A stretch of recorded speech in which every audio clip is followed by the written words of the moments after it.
taking my time making some of my favorite slow-cooked foods.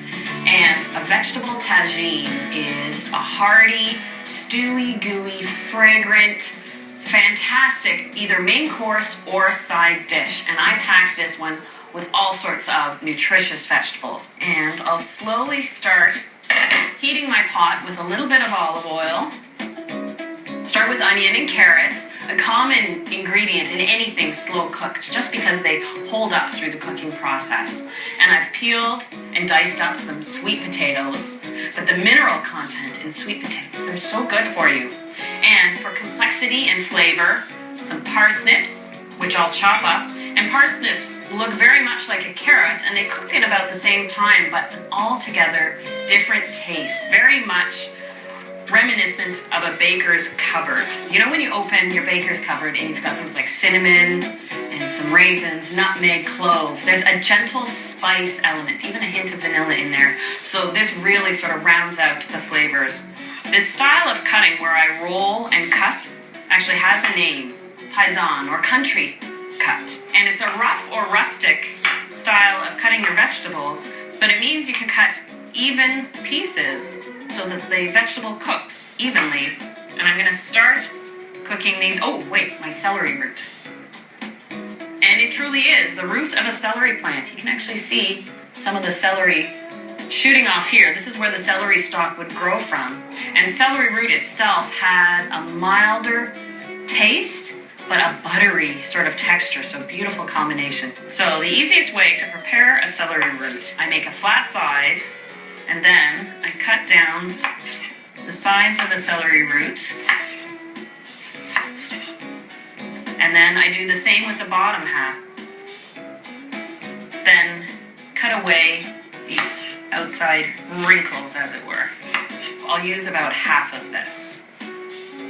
And you can eat celery root raw or cooked. It's great grated into a coleslaw, mixed with apples and little raisins, almost like a Waldorf.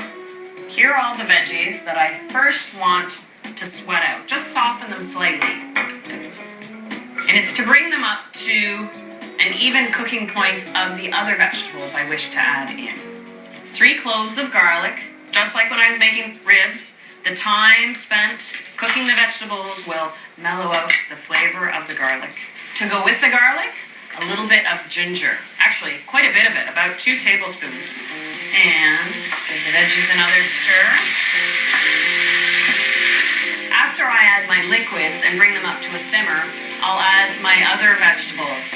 Some cauliflower florets, drained chickpeas, and some diced eggplant. 1.5 cups worth. So my onions have turned a little bit translucent. All right, now it's time for the ginger and the garlic. Grate those in. And lots of that ginger.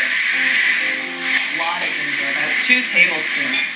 I want to add my spices. About a tablespoon of ground cumin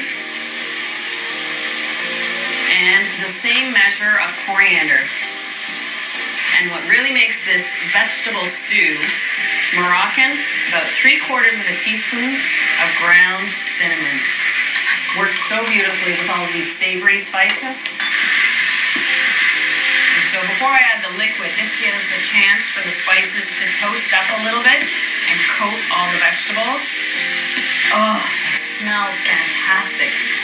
Now I've got a warm vegetable stock that I just made. You can use things like carrot peelings, onion skins, the tops of peppers, corn cobs, mushrooms, just about anything can go into a vegetable stock. And a vegetable stock, I should say, only takes about an hour on the stove to really extract all the flavor and potential in those vegetables. You can even make this recipe using straight water. It's just as delicious. I'm going to add about 3 cups of the liquid, really just enough to just cover past the vegetables that are cooking.